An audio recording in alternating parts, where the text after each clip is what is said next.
face having ass. What's going on, you guys? Long time no see.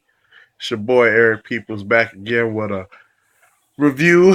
I'm going to be talking about this Comic Con Batman versus Superman trailer. I might try to squeeze Suicide Squad in there, depending on how many views. And if you guys want, I'll talk about the Deadpool trailer, the X-Men trailer. Just let me know in the comments or request it. Just let me know and I'll do it for you or get to it as soon as possible. Yeah, let's go. Let's just get into this Batman versus Superman trailer real quick. As you all know, huge Batman fan. And I took a break. I'm at work and I live in Chicago. And I took a break at about what time I thought that the DC panel was on the clock. And I'm sitting in a stall looking at this trailer. Alright? Damn.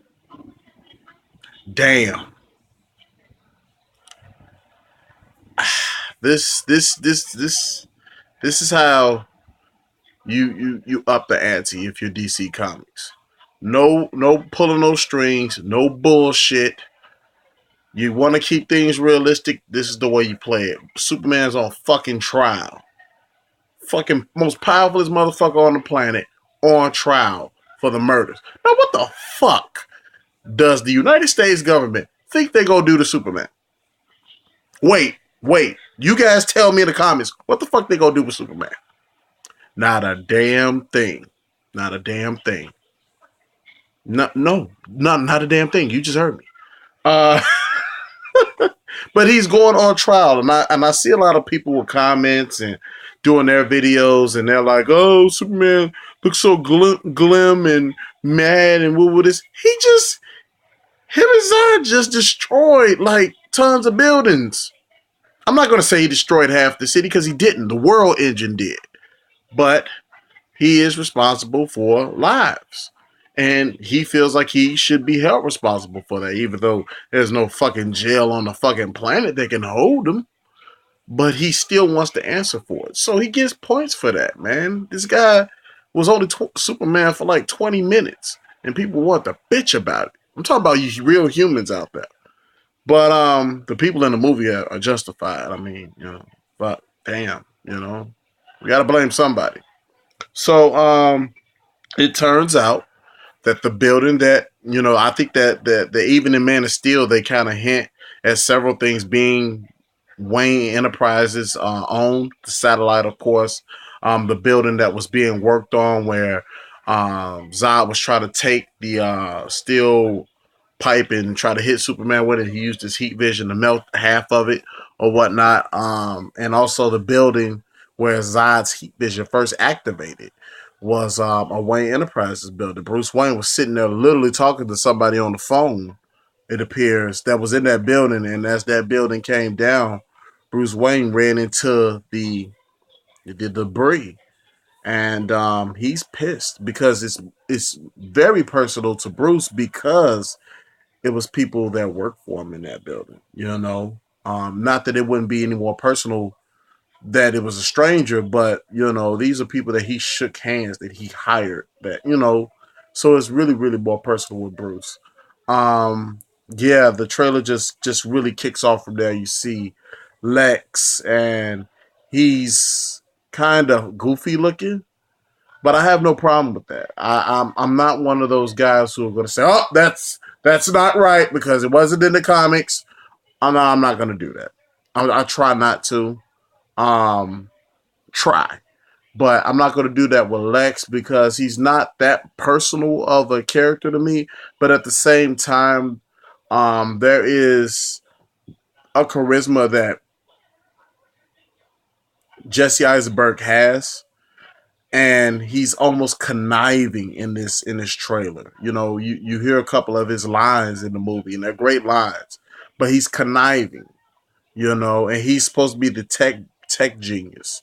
So, which I like. I don't like real estate Lex. I really didn't care for. Gene Hackman was great, but it was kind of, really run of the mill villainy. But this Lex has a reason to hate Superman. This Lex is slithering his way around things. He's talking to a senator, and I know some people probably don't understand the what he said to her. He said that the oldest lie in America is uh, devils don't come from above; they come from the sky.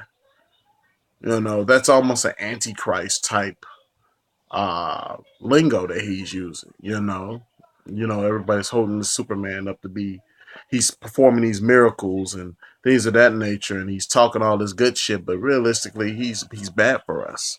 He doesn't mean us any good. And I think Lex isn't just being I'm so evil, but he means that because he thinks that Superman and all the supers are bad for humanity, that humanity will become dependent upon them instead of being dependent upon themselves. So you see Wonder Woman, you actually see Diana Prince in a couple of shots, and you see Wonder Woman striking her bracelets and getting knocked back by something, and she's like, "Oh, you want to play like that?" type look on her face. And of course, the scenes where Batman and Superman are going to war with each other, it looks like it's going to be two fights between them two. First, what I think Batman is really going to be doing his thing in Gotham, because Clark Kent knows about Batman. He wants to write exposés against Batman, and Perry White's like, "What the fuck are you doing, man? No, man, leave that shit alone."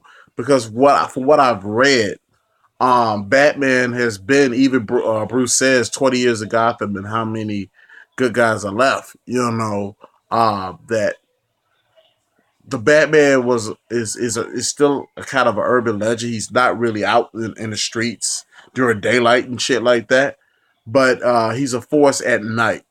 Some people still believe he's an urban legend. Some people believe that he's some sort of police task force, things of that nature. You know what I'm saying? But behind the scenes, the Gotham Police Department, the criminals, the people at City Hall, like the mayor, they know that Batman is real, and he actually has a close relationship with them as far as bringing in criminals. Um, I love the music. It's very rising in this epicness. Um, I can't wait to see what Junkie XL and Hans has in store for us as far as that concerned. The movie looks beautiful. Very Zack Snyder-esque. If you didn't like Man of Steel, let me get that out here right now. If you didn't like Man of Steel, you might as well don't even look at this movie, because it's going to be a continuation. It's the same style. The story, I believe, will be more authentic and more meaty because Chris Torino's screenplay. I sincerely believe that. Nothing against I forgot not Jeff Johns. I forgot the other guy's name, but there was certain things missing in Man of Steel. I love Man of Steel, by the way. It was the right Superman movie, the way it should have been done. If you're not going to do it the way Christopher Reeves did it, and you want to respect Christopher Reeves, you have to do it this way. You have to modernize it. And that's what they did. And it had a lot of heart. Go back and watch it. And I mean, really watch it. Don't get too wrapped up in other bullshit. Really watch the touching scenes, like when Ma Kent comes to Clark and his powers are going crazy and things like that, and why he started thinking about those moments. The whole point of, when Clark is first took it into the barn and sees the ship, things like that. Even when Paul Kent dies, he's like, "Man, you're my son, and I don't want you to be ridiculed. I don't want you to be hated." That's the reason why I wanted you to keep this shit a secret, because human beings can't accept each other.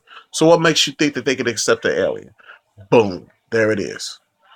So, really looking forward to this. I think that there are several things. Oh yeah, let me get into that real quick. I know I've run along with this video, but if you're into Batman and Superman, you don't mind me ranty. The Robin suit. All right. I don't think it's Dick Grayson. I think it's Jason Todd. All right.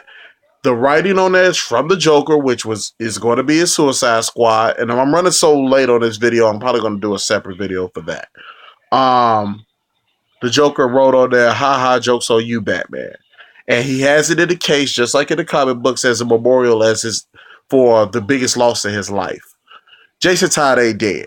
All right, Jason Todd ain't dead. I'm wondering if they're gonna take a bit from the Arkham Knight story, in which the Joker would just tortured his ass for a very long time, and now he's warped. I'm guaranteeing you, put your money on it right now, that the Batman movie that Ben Affleck and Jeff Johns are co-producing, yeah, it is going to be a solo Batman movie. Red Hood will be in it. Calling it now. There's another scene in the Batman vs Superman where it says you let your family die. Yeah, and it's mailed to Bruce Wayne. I don't think the Joker knows that Bruce Wayne is Batman, but Jason Todd does. You heard it here first. When that shit starts hitting the fan, remember where you heard it. Yeah, so a lot of cool things in the trailer. A lot of things that I'm really excited about. And yeah, man, I can't stop watching the trailer. Stop watching the Suicide Squad trailer. I'm just a DC guy, and I'm happy to see that they're finally getting some shit up and running, and they're not biting Marvel. I mean, Marvel is good for what they do, and they've been acing it in a hole. And I'm happy to see, the darker side of things now. And eventually it will become hopeful, but we got the night is darkest just for the dawn, right? So if you like this video, hit like. If you didn't like it, hit dislike. But don't be a jerk. Let me know what you did like about the video, and I might take your comment into consideration. Look for the Suicide Squad video as well. I'm going to go ahead and drop that, and I also might drop it, depending on how good I feel, the Terminator Genesis video as well. So yeah, look for all that. Leave me some comments. Let's talk about some shit. Hey, let's do it.